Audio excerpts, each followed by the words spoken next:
A partir de agora, no programa Maranata, você ouve a Hora da Palavra. A Hora da Palavra.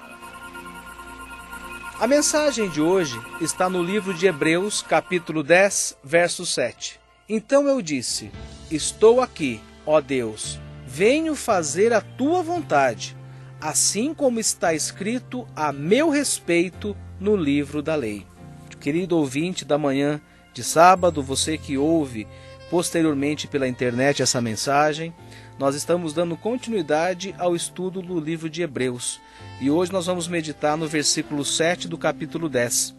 Numa tradução um pouco mais tradicional, diz assim: então eu disse, eis aqui estou.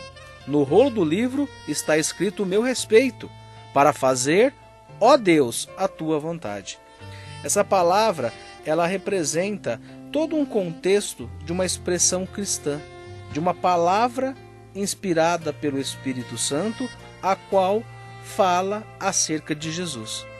Então, quando ele menciona, eis que aqui estou, conforme estava escrito no rolo. Vamos lembrar que lá nos anos cristãos, da era cristã, antes da era cristã, todas as escrituras eram feitas em pergaminhos. E o primeiro livro da Bíblia, que está impresso em pergaminhos, diz assim no começo, que no princípio era o Verbo, e o Verbo se fez carne e habitou no meio de nós. A vinda de Jesus, conforme o autor de Hebreus revela, é a maneira como vamos entender que o Espírito de Deus se tornou carne. Então ele diz assim, no princípio era o Verbo. O verbo aqui é conjugado na condição de ser, na condição de é. É o verbo. E o verbo se materializou na forma carnal.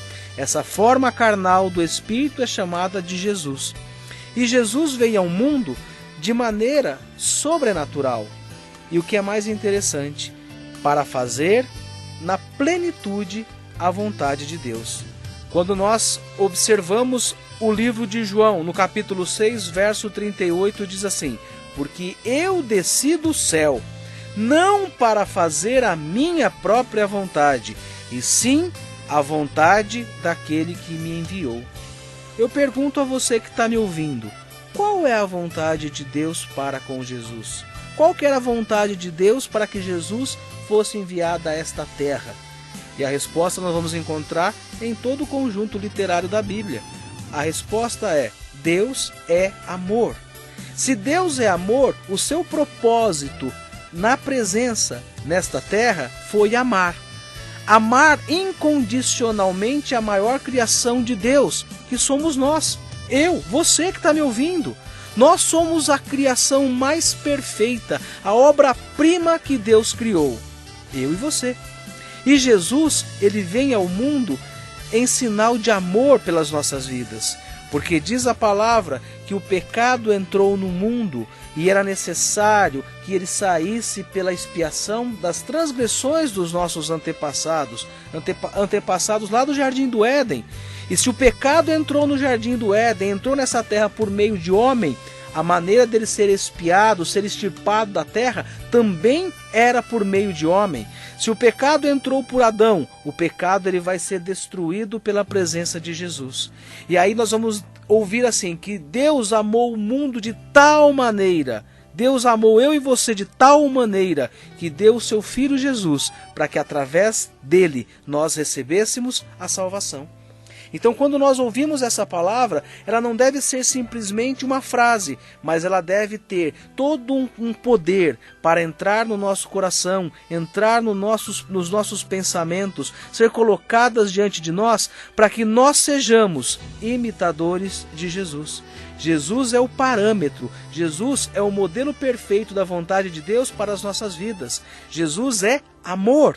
E em toda a sua trajetória, mesmo na correção, mesmo na exortação das pessoas, na forma dele corrigir aqueles que estavam errados, ele sempre agiu com muito amor.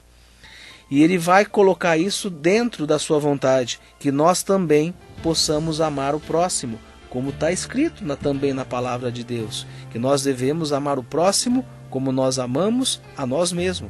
E talvez essa seja a nossa maior dificuldade, amar o próximo. Muitas vezes o próximo é aqueles que nos perseguem, é aqueles que falam mal, é aquele que calunia a nossa vida, é aquele que levanta falso testemunho contra as nossas vidas, é aquele que nos prejudica talvez no trabalho, é aquele que cria uma condição em que você possa sofrer um acidente.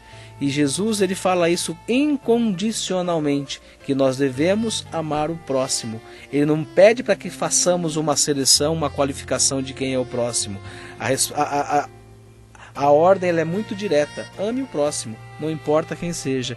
E talvez essa seja a nossa maior dificuldade, fazer com que a nossa vontade carnal, que muitas vezes é revestida de uma ira, de um ódio, uma perseguição, um desejo de vingança, seja colocado de lado.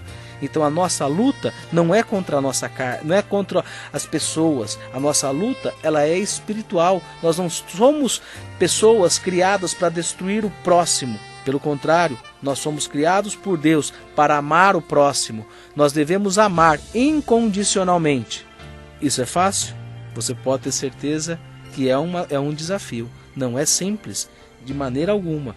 Mas nós devemos nos esforçar para que isso possa ser uma realidade em nossas vidas. Nós precisamos nos esforçar para que isso seja uma verdade na nossa vida. Esse é o nosso passo de fé. Esse é o nosso passo de coragem. Deixar de ser carnal para sermos espirituais. Quando eu nego a minha natureza humana e eu deixo de lado o pecado, a mentira, a raiva, a cólera, a vingança, e eu passo a amar o próximo e perdoar ao próximo, eu estou fazendo os ensinamentos, colocando em prática os ensinamentos que o Senhor nos ensinou. E aí a gente vai encerrar essa palavra com uma frase do Pai Nosso que está no livro de Mateus, capítulo 6, verso 10. Venha o teu reino, e que a tua vontade seja feita aqui na terra como é feita no céu. Traduzindo: Senhor, que seja feita a tua vontade na minha vida. Qual é a vontade do Senhor? Que nós saibamos amar, que nós saibamos perdoar e conviver juntamente com aquelas pessoas que muitas vezes nos perseguem. Essa é a nossa tarefa para a semana. Tentarmos ser mais espirituais, termos mais amor e deixar de lado a nossa natureza carnal. Receba esse estudo, receba essa palavra nessa manhã, em nome do Pai, do Filho e do Espírito Santo.